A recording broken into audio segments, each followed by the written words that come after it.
여러분 모두 안녕하세요. 저는 40대 초반의 여성으로 고등학생 아들을 둔 엄마이기도 합니다. 저는 하나뿐인 아들을 키우며 힘들다는 말로는 표현이 안 될 정도로 험난하고 고난한 삶을 살았는데요. 제가 20대 후반의 나이, 저희 남편이 저와 하나뿐인 아이를 두고 먼저 하늘나라로 떠나버렸거든요. 남편이 떠나고 여자 혼자 아이를 데리고 이 세상을 살아간다는 것은 생각보다 쉬운 일이 아니었습니다. 그래서 혼자 눈물도 많이 흘리고 서럽기도 많이 서러웠었습니다. 그중 가장 힘들었던 것은 제 곁을 지켜주던 다정했던 남편이 더는 제 곁에 없다는 사실이었습니다. 게다가 당장 아이 분유값에 오늘 먹을 것을 걱정해야 하는 신세가 되니 정말 앞길이 막막해 뭘 어떻게 해야 할지 모르겠더라고요. 그래서 저희 모자를 두고 먼저 떠난 남편을 원망하기도 많이 원망했습니다. 그런데 사람이 죽으라는 법은 없는지 그때 저희 두 모자를 살린 큰 은인을 만나게 되었죠. 그 덕에 힘든 세상 고비고비 넘기며 잘 살아갈 수 있었고요. 그래서 그 사연을 지금부터 여러분께 말씀드리려 합니다. 남편과 만나게 된 것은 20대 중반의 일로 사실 남편과 저는 같은 마트에서 일하는 직원이었어요. 남편과 같은 직장 동료로 나이도 같아 금세 친구처럼 지낼 수 있게 되었죠. 그리고 친하게 지내다 보니 서로의 사정을 알게 되었고요. 바로 서로 부모님이 안 계신 고아라는 사실이었죠. 저는 어린 시절 부모님이 교통사고로 돌아가시고 외할머니의 손에 의해 키워졌는데 그런 외할머니도 몇 년 전 세상을 떠난 상태였습니다. 그런데 남편은 어린 시절부터 보육원 생활을 한 것 같더라고요. 정확히는 기억이 안 나는데 남편이 5살 무렵 남편의 엄마가 앞으로는 보육원이 남편이 살 집이라며 두고 떠났다고 합니다. 남편과 저는 서로 부모가 안 계시다는 비슷한 사정 때문인지 서로를 이해하는 마음이 컸고 그러다 보니 어느 순간 연인 사이가 되어 사귀고 있더라고요. 그리고 남편은 당연하다는 듯 저에게 자연스레 청혼을 해왔죠. 수경아, 나 너의 하나뿐인 가족이 되고 싶어. 그러니까 나랑 결혼해 줄 수 있겠어? 많이 부족하겠지만 내가 좋은 남편이 되어서 행복하게 해줄게. 좋아. 나도 민성이 너의 하나뿐인 가족이 되고 싶어. 우리 앞으로 서로 의지하면서 행복하게 살자. 저희는 함께 미래를 약속하고 조촐한 결혼식을 올리며 부부가 되었습니다. 결혼식장에 양가 부모님의 자리가 비어 있었지만 그런 것은 상관없었어요. 사랑하는 저희 두 사람이 함께한다는 사실이 무엇보다 중요했으니까요. 도와줄 사람 없이 대출을 받아 방 한 칸짜리 전세에서 시작한 가난한 신혼살림이었지만 저는 그저 행복하기만 했습니다. 의지할 곳 없는 세상 속에서 서로 믿고 의지할 수 있는 버팀목이 생긴다는 것이 이런 느낌인가 싶었죠. 그리고 저희가 결혼하고 반년쯤 되었을까. 저희에게도 기쁜 소식이 찾아왔습니다. 자기야, 나 임신했대. 정말이야? 정말 자기 임신했어? 응, 요즘 몸이 이상해서 임신 테스트기로 검사해봤더니 2줄이 뜨더라고. 그래서 오늘 점심때 잠깐 병원 다녀왔었는데 선생님이 임신 3개월이라고 했어. 확실해지고 나서 이야기하려고 자기한테 말 못했던 거야. 나도 이제 아빠다. 나 지금 너무 행복해. 자기야, 정말 많이 고생했어. 와, 우리 아이 위해서 정말 최선을 다해 살자. 나 앞으로 더 열심히 살 거야. 우리 가족은 내가 꼭 지킬게. 아빠가 된다는 게 이런 기분이구나. 나 지금 너무 가슴이 두근거려. 나도 사실 너무 기뻐. 내가 엄마가 된다는 게 아직 믿기지도 않고, 나도 자기한테 좋은 아내, 그리고 우리 아기한테는 좋은 엄마가 되도록 노력하며 살 거야. 그런데 자기야, 앞으로는 자기 몸 조심해야 할 텐데 당분간 일 쉬는 게 어떨까? 괜히 무리했다가 우리 아이 잘못되면 안 되잖아. 정말 그래도 될까? 아직 전셋집 대출금도 많이 남았고 우리 형편에 나 일 관두면 힘들 것 같아서. 대신 내가 2배로 일하면 되지. 그리고 나 아직 젊고 우리 가족 지킬 능력 정도는 돼. 그러니까 걱정하지 말고 당신은 아기 낳아 잘 키울 준비만 해. 나 그러면 정말로 자기만 믿고 일 관두고 쉰다. 나중에 다른 말하기 없기다. 그러라니까. 나머지는 내가 다 알아서 할 테니까 절대 걱정하지 마. 그런데 자기야, 임신했는데 뭐 먹고 싶은 거 없어? 뭐든지 말만 해. 내가 다 사다 줄게. 사실 나 며칠 전부터 계속 먹고 싶은 게 있었어. 뭔데? 뭔데? 내가 당장 밖에 나가서 사올게. 나 사실 족발이 너무 먹고 싶어. 막국수랑 같이. 오케이, 알았어. 내가 당장 가서 사올 테니까 잠깐만 기다리고 있어. 할머니와 살 때도 느껴보지 못한 누군가에게 보호받고 있다는 안정감과 행복함을 저는 남편과 결혼하며 느낄 수 있었습니다. 그래서 정말 많이 행복했어요. 제가 이렇게 행복해도 되나 싶을 만큼요. 저희 둘이 함께라면 어떤 역경도 이겨내며 살 수 있을 것 같았죠. 그렇게 저는 회사를 관두고 아이를 맞을 준비를 하게 되었고, 남편은 마트 일을 하며 밤에는 대리운전 일을 하게 되었습니다. 그리고 10달을 꽉 채워 사랑스러운 아이가 태어났고, 그때는 정말 세상을 다 얻은 기분이었죠. 저희는 그때 다시 한번 약속을 했어요. 우리 아이만큼은 부족함 없이 행복한 아이로 키우자고요. 그래서 서로에게 더더욱 열심히 살기로 다짐했습니다. 그렇게 어느덧 1년이란 시간이 흐르고 저희 아이가 갓 돌이 지난 무렵이었습니다. 그날도 남편은 퇴근 후 집에서 늦은 저녁을 먹고 대리운전 일을 하기 위해 나가려던 참이었죠. 자기 오늘도 차 운전 조심하고 잘 다녀와. 너무 힘들면 무리하지 말고 중간에라도 그냥 집으로 돌아오고. 알겠어. 걱정하지 마. 내가 알아서 잘할 테니까. 일단 나 다시 출근하기 전에 우리 훈이 얼굴 한 번만 더 보고 가자. 남편은 자는 아이의 이마에 뽀뽀를 하며 출근 인사를 했습니다.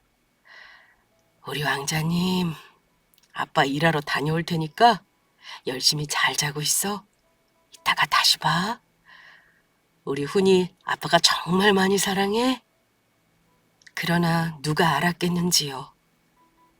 그 모습이 남편이 건강할 때 보는 마지막 모습이었단 사실을요. 남편이 대리운전 일을 하기 위해 출근 후 저도 새로 시작한 부업 일을 하고 있었어요. 아이를 보는 것이 피곤했던 것은 사실이지만 남편 혼자 고생하는데 뭐라도 보태고 싶어 짬짬이 집에서 종이접기로 선물용 카드를 만드는 아르바이트를 하고 있었거든요.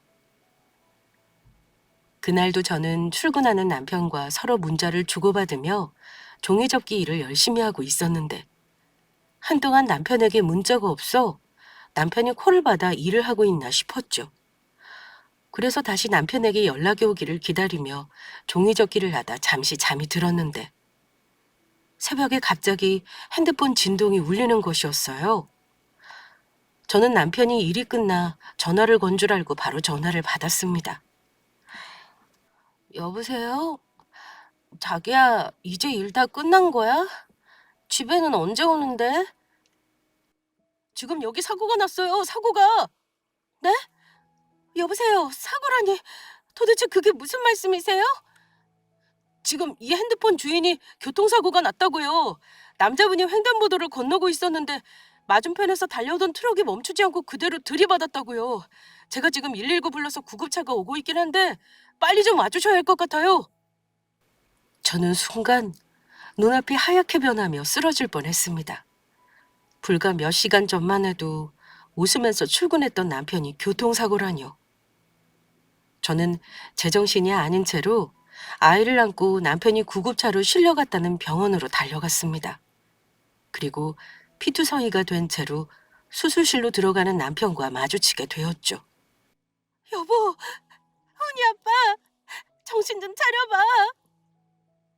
저의 목소리에 가물거리는 정신 속에 남편이 아주 잠깐 저와 눈을 맞추었습니다.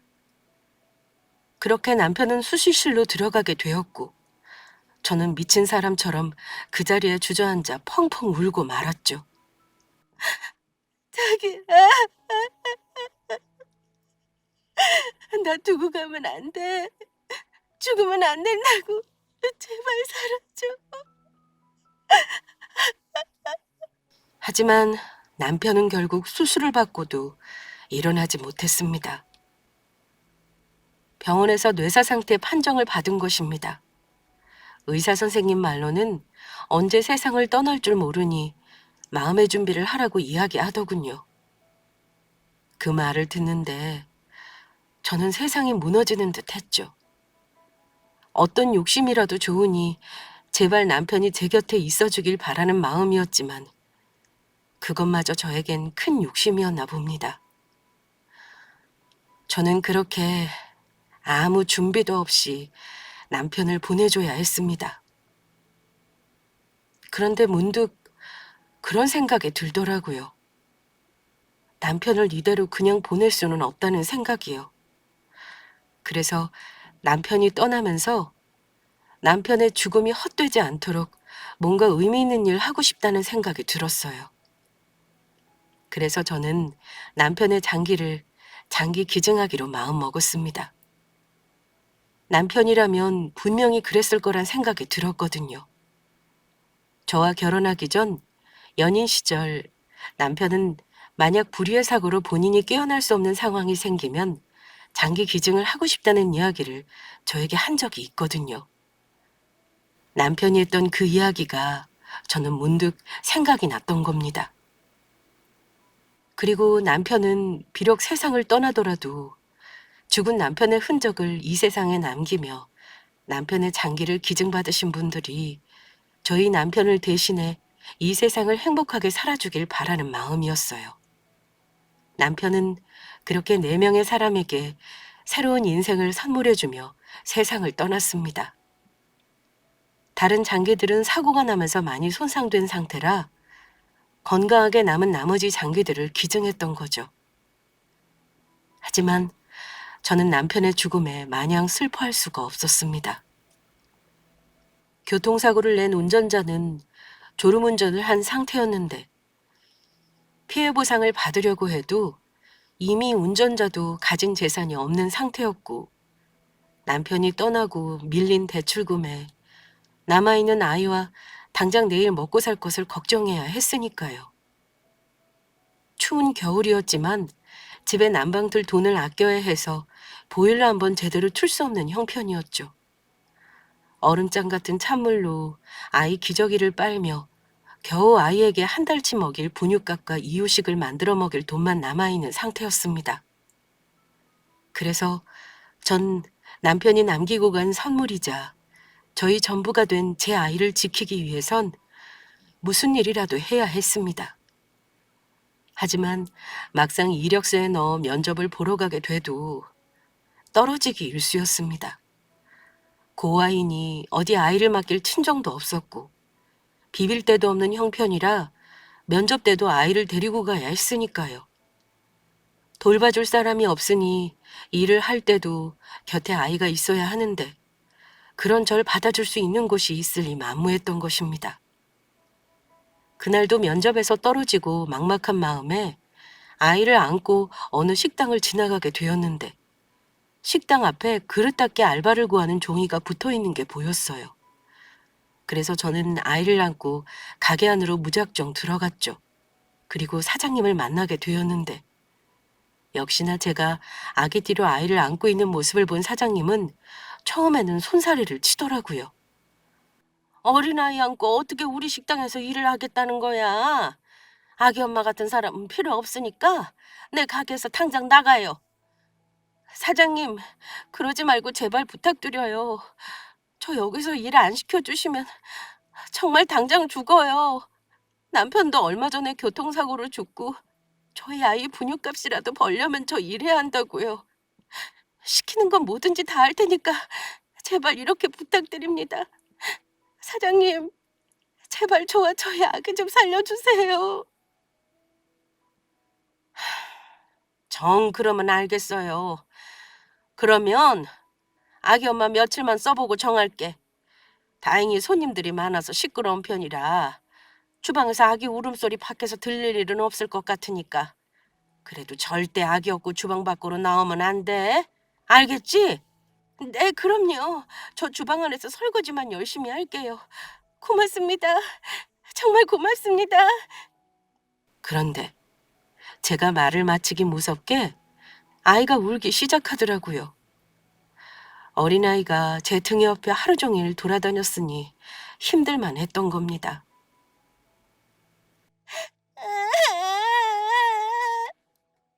아니, 아기가 갑자기 왜 우는 거야? 아이가 배고파서 그런가 봐요.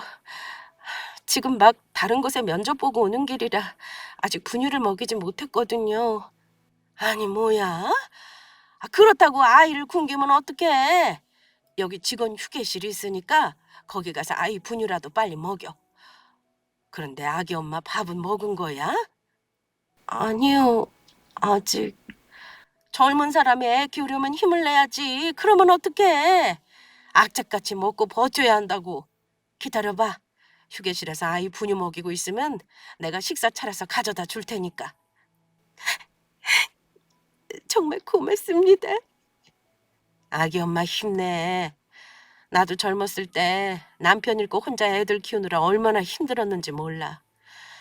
그런데 포기하지 않고 살다 보면 언젠가 좋은 날도 오더라고. 그러니까 아기 엄마도 힘내고 버티다 보면 분명 웃을 수 있는 좋은 날이 올 거야. 아이를 생각해서라도 씩씩하게 살아야 해. 네, 사장님. 아직 어린아이를 돌봐줄 사람이 없으니 그나마 아이를 곁에 두면서 할 수 있는 그릇 닦기 알바를 구한 것만으로도 다행이라는 생각이었습니다. 그리고 힘든 일이라 그런지 제법 시급도 좋았거든요. 그래서 힘들어도 참고 일할 수 있었습니다. 게다가 사장님께서 편의를 봐주시는 데다 식당이 커서 직원 휴게실도 있다 보니 중간중간 쉬면서 아이 분유도 먹이고 귀저귀도 갈면서 쉴 수 있었으니까요. 낮에는 식당에서 그릇 닦기 알바를 하고 저녁에는 종이 접어 카드를 붙이는 부업을 하며 어떻게든 버틸 마음이었죠. 그런데 신기했던 것은 저희 아이도 엄마의 힘든 상황을 알기라도 하는 것처럼 제가 식당 알바를 하면 하루 종일 제 등에 업혀 힘들 텐데도 쥐죽은 듯이 조용히 있었다는 것이었어요. 분유를 먹이고 귀조기를 갈아주기 위해 휴게실에 갈 때만 뭐가 좋은지 장난을 치고 방긋방긋 웃어주었죠. 되지도 않는 발음으로 엄마 엄마 부르고 일어서서 엉덩이 춤에 잼잼에 짝짝꿍까지 제 앞에서 재롱을 피워주기도 했습니다. 그럴 때면 힘들어도 피곤이 싹 달아나는 기분이었어요. 그런 순한 아이가 많이 대견하고 고마우면서도 한편으로는 말도 못하는 어린아이가 뭘 안다고 저를 위해 힘들어도 참기라도 하는 것처럼 그러는 것인지 눈치가 빤한 것 같아 마음이 몹시도 아팠습니다. 그러면서 날로 커가는 아이의 모습에 남편 생각도 많이 났죠. 남편이 살아있다면 함께 아이가 크는 재롱도 보고 같이 좋아했을 텐데 아이가 커가는 예쁜 모습을 보지 못하고 떠난 남편을 생각하면 괜스레 더욱 안타깝게 느껴졌습니다. 그런데 그렇게 아이와 함께 한꺼비를 넘기는가 싶던 그때 또다시 큰일이 터지고 말았습니다. 엎친 데 덮친 격으로 집주인에게서 전세금을 올려달라는 연락을 받은 것이에요. 사장님, 갑자기 그렇게 큰 돈이 제가 어디 있다고 그러세요? 사장님도 아시잖아요. 저희 남편 세상 떠난 지 얼마 안 됐고 저희 당장 내일 입에 풀칠하기도 힘든 상황이란 거예요. 그거야 세댁 사정이고 나도 이 정도면 많이 봐준 거야. 남들은 이 동네 집값 올랐다고 더 받으라는 거 내가 세댁 사정 봐줘서 이 정도로만 올려준 거라고. 그러니까 전세 올려줄 돈이 없으면 다른 곳으로 이사를 가 살든지 올린 전세금을 제대로 내던지 하라고. 내가 무슨 자선사업가도 아니고 왜 계속해서 세댁 사정을 봐줘야 하는데? 아무튼 나는 이야기했고 집세 못 올려주겠으면 이번 계약 끝낼 때 방 빼라고. 알겠어? 막막하다 못해 눈앞이 캄캄한 상황이었습니다. 한두 푼도 아니고 갑자기 오른 전세금을 어디서 구하라고 하는 것인지 알 수가 없었죠. 하염없이 눈물만 흐르더라고요. 어디 도움을 청할 것도 없고 은행을 찾아가도 이미 대출을 받은 상황에 제가 뚜렷한 직장을 다니는 것도 아니니 추가로 대출을 받을 상황도 아니었습니다. 아무리 열심히 일해도 어디 하나 돈 나올 구멍이 보이지 않더라고요. 사람도 한계가 있다고 자꾸만 궁지에 몰리니 나쁜 생각이 들더라고요. 그냥 이대로 포기하고 모든 걸 끝내면 편해질 텐데 하는 그런 생각이요. 정말이지 살고 싶지 않은 마음뿐이었습니다. 그러니 괜히 그런 유혹도 들더라고요. 이 모든 상황에서 도망치고 싶다는 그런 유혹 말이에요. 잠시 자리를 잡을 동안만 아이를 보육원에 맡기고 열심히 일해 돈을 번 다음 아이를 다시 데려올까 하는 생각이 들었습니다. 몸과 마음이 너무 힘들고 지치니 어쩌면 그게 아이나 저나 덜 힘들 수 있다는 생각을 하게 된 것입니다. 그런 생각을 하고 나니 제가 일이 끝나고 저도 모르게 여기저기 아이를 맡길 보육원을 알아보고 있더라고요. 그런데 그때 저를 정말로 기가 막히게 하는 일이 벌어지고 맙니다. 그날도 식당에서 일을 하고 아이를 안고 집에 들어오는데 옆집 할머니가 제 퇴근 시간에 맞춰 저희 집 앞에서 기다리고 있는 것이었어요. 저에게 중요한 할 말이 있다면서요. 새댁, 이제 퇴근하는 거야? 마침 잘 됐네. 내가 안 그래도 새댁한테 중요하게 할 이야기가 있어서 기다리고 있었거든. 네? 저한테 중요하게 할 이야기요? 그래. 밖에서 이야기하기는 좀 그렇고 잠시 우리 집으로 따라 들어올 수 있겠어? 그래서 옆집 할머니를 따라 집으로 들어가니 할머니가 제 앞에 50대 후반으로 보이는 어느 남자분의 사진을 내려놓더라고요. 이 사람 어때? 내가 특별히 새댁 생각해서 탈이 놔주는 거야. 제 쥐짜리이긴 한데 아이들도 다 커서 키울 필요도 없고 이 동네 건물도 세 채가 가지고 있는 부자라고. 대신에 조건이 새댁 아이는 빼고 새댁 혼자 와야 한다는 건데 아이는 보육원에 맡기고 새로 시작하는 건 어때? 솔직히 아직 새댁 나이도 젊고 이렇게 고생하면서 혼자 아이 키우며 살아서 뭐 하겠어. 새댁이라도 살아야 하지 않겠어? 지금 도대체 저한테 무슨 말씀하시는 거예요? 아이를 보육원에 맡기고 이런 늙은 아저씨랑 재혼하라니요. 아이, 그러지 말고 기회 있을 때 잘 생각해봐. 죽으면 새댁한테 건물 하나 정도는 줄 수 있다고 했다고. 그리고 나이 차이라 봤자 30살 차이인데. 새댁 주제에 그 정도도 감지덕지 아니야? 젊었으면 내가 이 자리 갔겠다. 그리고 새댁 소개해주면 나한테 수고비도 섭섭치 않게 준다고 했단 말이야. 이 할망구가 보자 하니까 실성을 했나. 당신 지금 미쳤어? 어디서 그 더러운 주둥이를 함부로 나불거려. 지금 나보고 이런 늙은 할아버지랑 재혼을 하라고? 그리고 뭐? 이런 아저씨랑 재혼하라고 목숨보다 소중한 내 아이를 보육원에 맡기라고? 내가 굶어 죽었으면 죽었지. 절대 그렇게는 못해. 내 아이 내가 꼭 붙들고 살 거야. 그러고도 당신이 사람이야? 지금 내 아이 있는 앞에서 어떻게 그런 말을 함부로 짓거릴 수 있어? 뭐, 뭐라고? 할망구? 이게 힘든 것 같아서 기껏 생각해서 이야기해줬더니 어디서 막말이야? 머리에 새파랗게 피도 안 마른 것이. 그러는 당신은 나이 처먹고 헛소리라 해대고 창피하지도 않냐? 노망난 것도 아니고 이 정신 나간 늙은이야. 늙으려면 곱게 늙어. 이런 헛소리 하려고 괜한 바쁜 사람 붙잡지 말고 그렇게 좋으면 당신이 그 늙은 할아버지랑 같이 살던가. 내 새끼 난 절대 버릴 생각 없으니까 죽어도 같이 죽고 살아도 같이 살 거라고. 아니 이게 보자 보자 하니까. 자기가 한 말은 생각도 안 하고 옆집 할머니는 화가 났는지 제 머리채를 잡으려 저에게 달려들더라고요. 그래서 저도 지지 않고 할머니의 머리채를 잡아버렸습니다. 그리고 아주 홍군형을 내어주었죠. 결국 나중에는 잘못했다는 옆집 할머니의 사과도 받아냈고요. 어른한테 그러면 안 되는 것이지만 사람 같지도 않은 말을 하는 데다 죽을 생각까지 한 마당에 더는 무서울 것도 없어지더라고요.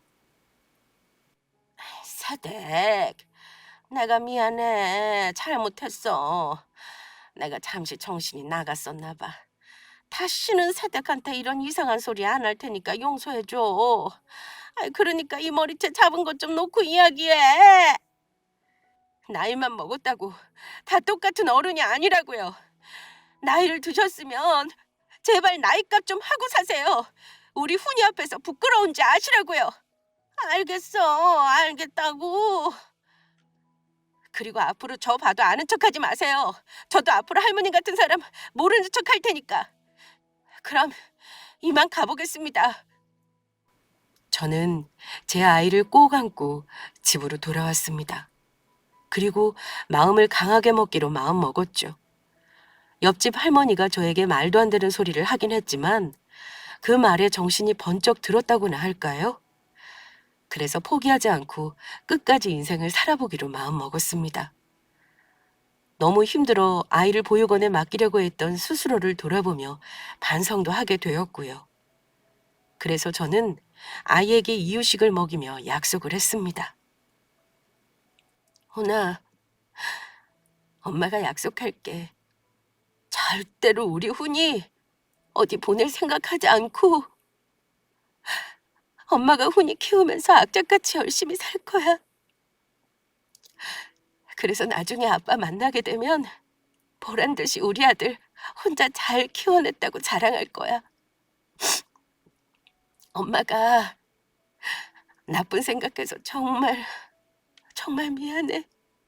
다시는 그런 생각하지 않을게. 엄마가 못나고 나약한 엄마라 미안해. 그래서 전 일단 살고 있던 집부터 정리하기로 했습니다. 그러면 전세 대출금을 갚고 얼마 남지 않게 되겠지만 일단 그 돈으로 단 방 한 칸짜리 월세집이라도 얻어 살기로 했던 것이에요. 그래서 다음 날 집주인에게 전화해 집을 빼겠다는 이야기를 하기로 마음 먹었죠. 하지만 남편이 제 곁에 없다는 이유로 듣지 말아야 할 소리를 들으니 서러운 것은 어쩔 수 없더라고요. 그래서 전 아이가 잠든 사이 남편의 사진을 부둥켜 안고 울었습니다. 남편의 잘못이 아닌데도 저희만 두고 간 남편이 너무나도 야속하더라고요. 그렇게 울다 저는 정말 죽은 사람처럼 까무룩 잠이 들었습니다. 그런데 다음날 이상하게 아침부터 계속 핸드폰 벨이 울리더라고요. 식당도 쉬는 날이라 출근하지 않아도 되었는데도 말이죠. 그래서 저는 계속해 울리는 핸드폰을 받게 되었습니다. 수경 씨, 왜 이렇게 연락하기가 힘들어요? 제가 그동안 수경 씨 집에도 찾아가고 연락하려고 얼마나 애를 썼는지 아세요? 누구세요? 제가 어제 집 앞에 쪽지까지 붙여놨는데 못 보셨어요? 아, 죄송해요. 어제 일하고 밤늦게 집에 들어와서 보질 못했나 봐요. 그런데 누구신데 절 자꾸 아는 척 하세요? 수경 씨, 접니다. 몇 달 전 수경 씨 남편분인 최민성 씨 장기 기증한 사연 취재해 갔던 박 기자요. 지금 남편분이랑 수연 씨 사연 보고 사람들이 수경 씨를 찾고 아주 난리가 났다고요. 아, 박 기자님 안녕하세요. 그런데 난리가 났더니 무슨 난리가 났다는 건가요? 사실 남편의 장기 기증을 결정하고 그 소식을 어떻게 알았는지 병원으로 저를 찾아왔던 기자분이 있었습니다. 작은 신문사에서 일하셨던 분인데 남편의 사연을 기사로 쓰고 싶다고 하더라고요. 그때 제가 너무 많이 힘들고 정신이 힘들긴 했지만 그래도 남편의 이야기를 세상에 남기고 싶다는 생각에 취재에 허락했었거든요. 그래서 저와 남편의 사연을 이야기하며 장기 기증을 하게 된 이유를 설명하게 되었었는데 그 일로 사람들이 저를 찾고 난리가 났다니 이해할 수가 없었죠. 그리고 이어지는 박 기자님의 말은 더욱 놀라운 것이었습니다. 수경 씨랑 남편분 사연 보고 지금 여기저기서 도와주고 싶다면서 후원금을 어디다 보내면 되는 건지 신문사로 문의가 계속 들어오고 있다고요. 이미 후원 물품들은 저희가 이야기도 하지 않았는데 신문사로 계속 들어오고 있고요. 네? 그게 정말이에요? 예. 거기다 한 분은 정말 큰 금액을 수경 씨한테 후원하고 싶다고 하셔서 빨리 신문사로 와주셨으면 좋겠습니다. 그, 그러면 지금 당장 갈게요. 기자님, 저 지금 가도 되죠? 그럼요. 제가 시간 빼놓을 테니 어서 오세요. 후원도 후원이지만 남편분과 수경 씨 사연을 이번 일들이랑 같이 엮어서 다시 한번 저희 신문사에도 취재하고 싶으니까요. 수경 씨 택시비는 저희가 내드릴 테니까 택시 타고 바로 오세요. 네, 그러면 지금 바로 가겠습니다. 그날의 일은 정말 기적과도 같은 일이라고밖에 설명할 수가 없었을 것 같습니다. 식당 사장님 말씀처럼 힘내서 버티다 보니 정말 웃을 수 있는 날이 저에게 오더라고요. 신문사에 도착을 하니 정신이 하나도 없었습니다. 정말로 많은 분들의 후원품들이 신문사 앞에 도착해 있었고 저와 저희 아이를 후원해주고 싶다는 분들까지 나타났으니 정말로 생각지도 못한 뜻밖의 소식이었거든요. 비록 남편은 저의 곁을 떠났지만 남편이 이 세상을 떠나면서 했던 선행이 저와 아이를 살리는 큰 선물로 돌아오는 것 같았습니다. 그 덕에 저는 제 인생에 맞은 큰 고비를 넘기며 힘든 상황을 이겨낼 수 있었고요. 여러 후원자분들의 물심양면으로 도와주신 덕분에 저는 전세금도 해결하고 더 이상 추운 방에서 오들오들 떨며 아이를 재우지 않아도 되었습니다. 그리고 그 후 몇 번 더 저와 남편의 사연이 신문 기사로 나오게 되었고요. 그래서 저는 기자님이 저를 취재하실 때 저를 도와주신 많은 후원자분들께 감사의 마음을 이야기해 드렸습니다. 기자님은 그 내용을 그대로 신문 기사에 실어주셨고요. 물론 저를 알바로 채용해 주신 식당 사장님에 대한 감사 인사도 잊지 않았고요. 저를 도와주신 모든 분 하나하나가 저와 저희 아이에겐 생명의 은인이나 다름없었습니다. 그런데 저를 도와주신 많은 분 중 정말 궁금한 분이 계셨습니다. 제가 전세금을 해결하는데 정말 큰 도움을 주신 한 후원자님이셨으니까요. 하지만 따로 연락처를 남기신 것도 없고 감사의 표시라도 하고 싶은데 그럴 수가 없었죠. 그저 마음속으로나마 감사의 표시를 할 수밖에 없었습니다. 이후 저는 남은 후원금으로 집 근처에 작은 분식집을 개업해 장사를 시작하게 되었습니다. 갚아야 할 대출금이 전부 해결된 것은 아니지만 다행히 장사도 어느 정도 되어 더는 먹고 사는 데는 걱정하지 않아도 될 것 같았죠. 그렇게 하루하루 바쁜 일상을 보내던 어느 날, 손님이 드문 오후 3시쯤인가 어느 중년의 신사분이 저희 가게를 찾아오셨어요. 학생들이나 젊은 여성들이 오는 저희 분식집에는 참으로 어울리지 않는 분이었죠. 그런데 중년의 신사분은 혼자서 저희 가게에 있던 메뉴 전부를 시키더니 음식은 먹을 생각은 안 하고 저와 등에 업힌 아이를 살피는가 싶더니 저희 눈치를 슬금슬금 살피는 것이었습니다. 그래서 저는 신사분이 잘 차려진 겉모습과 다르게 배고픔에 음식을 시켜놓고 낼 돈이 없어 그런가 하는 생각이 들었어요.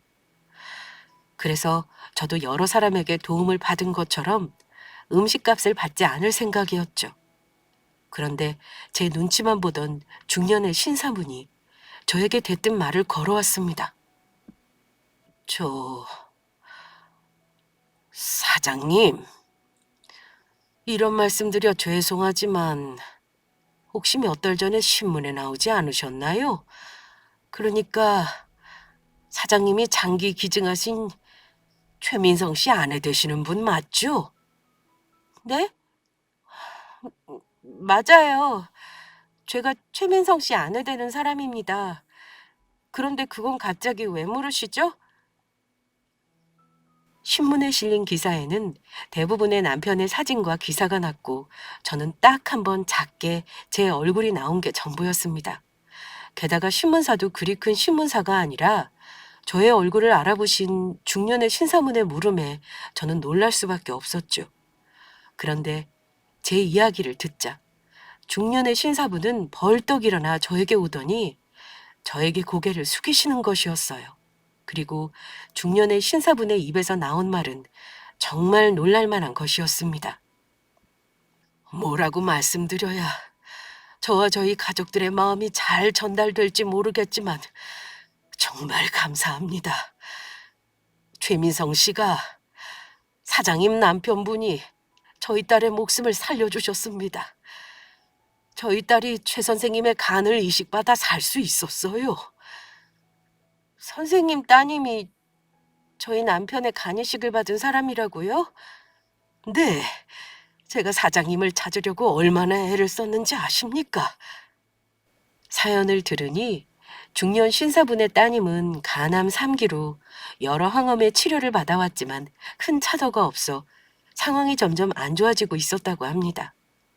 간이식을 받는 것 외에는 소용이 없었던 것이었죠.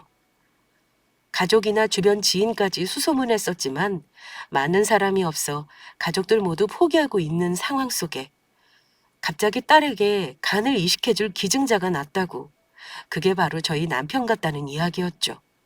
그러면서 저한테는 정말 미안한 이야기지만 정말 감사한 꿈만 같은 일이었다고 합니다. 중년 신사분의 따님은 간이식 수술을 받아 회복되어 새로운 삶을 얻게 되었으니까요. 그래서 어떻게든 기증자 가족과 만나 감사의 인사를 하고 싶었는데 기증자 가족과 수혜자 서로 연락할 수 없는 상황이라 답답했다고 합니다. 지금이야 기증자 가족과 수혜자가 서로 서신을 주고받을 수 있는 창구가 생겼다지만 그 당시만 해도 기증자 가족과 수혜자가 교류하는 게 법적으로 금지되어 있었고 서로 안부를 물을 수 있는 방법조차 없는 상황이었으니까요. 그런데 우연히 저희 남편의 사연이 담긴 신문 기사를 보게 되었고 따님의 간을 이식해준 사람이 저희 남편이라는 사실을 직감할 수 있었다고 해요. 저희 남편이 세상을 떠난 날짜와 따님이 간을 이식 수술을 받은 날이 같은 날짜였으니까요.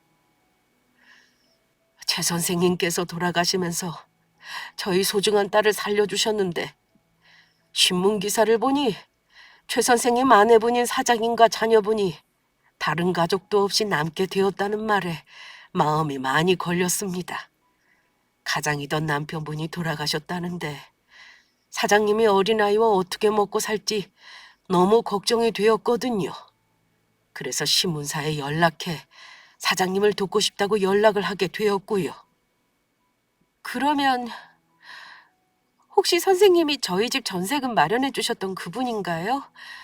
그때 집주인이 전세금을 갑자기 올려달라고 해서 당장 돈 구할 곳도 없고 지하 단칸방 월세라도 구해 나가야 할 생각이었거든요. 그런데 선생님이 도와주신 후원금 덕분에 남편과 살던 집에 계속 살 수 있게 되었어요. 저야말로 그때 도와주셔서 정말 감사합니다. 그때 선생님이 도와주시지 않았다면 저희 모자 너무 힘들었을 겁니다. 아닙니다. 진작 사정을 알았다면 더 빨리 도움을 드렸을 텐데 그러지 못해 미안할 따름입니다. 사실 여기까지 찾아오는 것도 고민이 참 많았습니다. 겨우 수소문에서 사장님이 이곳에서 분식집을 하고 있다는 사실을 알게 되었는데 혹시 제가 찾아와서 사장님을 불편하게 해드리는 것은 아닌지 조심스러웠거든요. 그런데 최 선생님과 아내분인 사장님 사연이 신문기사에 여러 번 실리고 나니 참을 수가 있어야죠. 욕을 먹더라도 어떻게든 만나 고마움을 표시하고 싶었습니다. 그리고 이런 말씀 드리는 게 맞는 것인지는 모르겠지만 이렇게 만나서 직접적으로 도움을 드리고 싶다는 이야기를 전하고 싶었거든요. 제가 사업을 해서 남들보다는 어느 정도 부유하게 사는 편이라 있을 것 같아서요. 그러니까 힘드신 일이 있거나 돈 문제가 아니더라도 제 도움이 필요하시다면 언제든지 연락해 주십시오. 그렇게라도 사장님과 최 선생님께 받은 은혜를 갚고 싶습니다. 아니에요. 이미 지금까지 도와주신 것만으로도 충분한걸요. 그리고 저희 남편이 떠난 날 따님이 간이식을 받았다고 해도 저희 남편의 간을 받은 것인지도 확실치도 않은데 더 도움을 받는다면 제가 죄송할 것 같아요. 아닙니다. 설령 최 선생님이 저희 딸아이의 간을 기증해 주셨던 기증자분이 아니더라도 훌륭한 일을 한 최 선생님과 최 선생님 가족분들을 도와드리고 싶어서 그럽니다. 그것만으로도 충분한 가치가 있다고 전 생각해요. 제 도움이 최 선생님의 빈자리를 결코 채워드릴 수는 없겠지만 도움이 필요하시면 언제든지 저에게 연락을 주십시오. 힘들 때 도움을 청할 수 있는 지인이나 먼 친척 오빠가 생겼다고 생각해 주세요. 사장님이 잘 사셔야 저희 딸도 저희 가족도 행복하게 잘 살 수 있을 테니까요. 정말 감사합니다. 이미 이렇게 도와주신 것만으로도 충분한데 저 용기 내서 열심히 살아볼게요. 그러니 따님분에게도 저희 남편 목까지 행복하게 살아달라고 전해주세요. 저 그거면 정말 충분할 것 같아요. 예, 꼭 그러겠습니다. 찾아왔던 중년의 신사분의 따님이 정말 저희 남편의 장기를 기증받은 사람이 맞는지 아닌지는 확실하지는 않지만 저희는 서로 연락처를 주고받고 서로 안부를 주고받고 지내기로 약속을 했습니다. 그리고 중년의 신사분은 어려운 일이 있을 때는 자신에게 꼭 연락을 해달라며 저에게 다시 한번 신신당부를 하며 자리를 떠났습니다. 그날 가게 문을 닫고 집에 돌아온 전 아이를 재운 후 남편의 사진을 꺼내 물끄러미 바라보았습니다. 그리고 그날은 처음으로 남편의 사진을 보며 울지 않고 웃을 수 있었어요. 여보, 당신 덕분에 나랑 우리 훈이가 살았어. 당신은 떠나서도 우리를 지켜주는구나. 정말 고마워. 나 이제 정말 용기 내서 열심히 살아볼게. 그래서 나중에 당신 만나면 비록 혼자지만 우리 훈이 열심히 잘 키워냈다고 자신 있게 말할 수 있는 엄마가 될게. 그러니까 당신이 하늘에서 우리 두 사람 꼭 지켜봐줘야 해. 여보, 훈이 아빠, 고마워. 그날 밤 저는 남편의 사진을 꼭 끌어안고 잠이 들었습니다. 그리고 생시와 같은 너무나도 생생한 꿈을 꾸었죠. 세상을 떠나고 단 한 번도 나타나지 않던 남편이 웃는 얼굴로 제 꿈에 나타난 것입니다. 너무나도 건강하고 해맑은 모습으로 남편은 아무 말 없이 저를 보며 웃어주었어요. 그리곤 남편이 저를 꼭 안아주더라고요.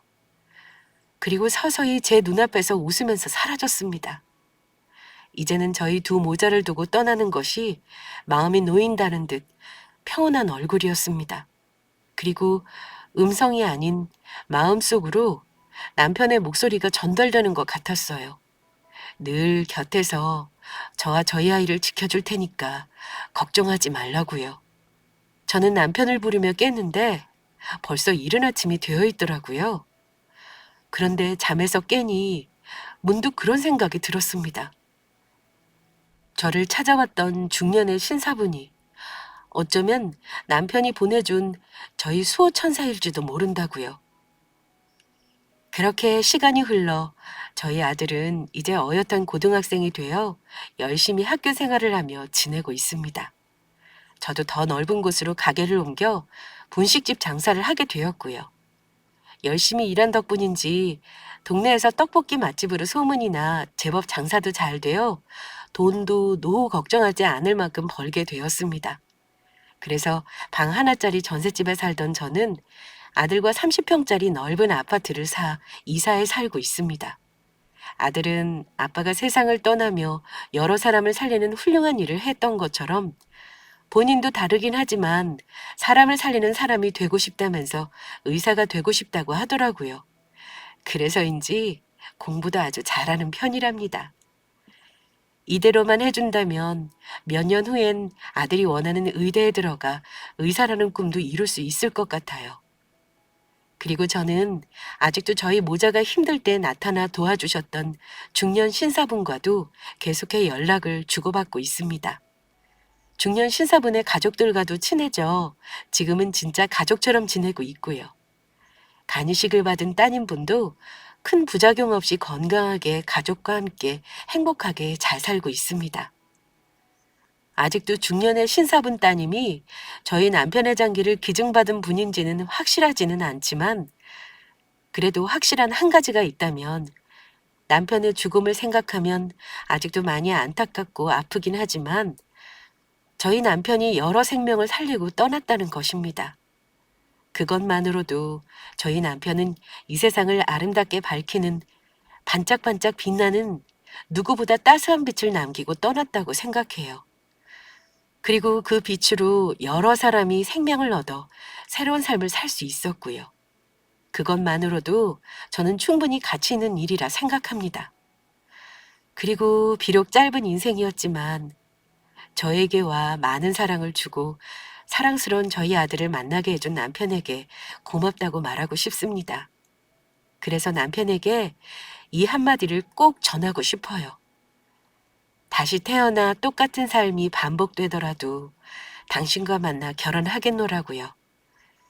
그만큼 당신은 나에게 소중한 내가 사랑하는 하나뿐인 고마운 내 남편이라고 전하고 싶습니다. 그러면 여기서 이만 제 사연을 줄이도록 할게요. 끝까지 제 사연을 들어주셔서 감사합니다. 모두 건강하고 행복하시길 바랍니다.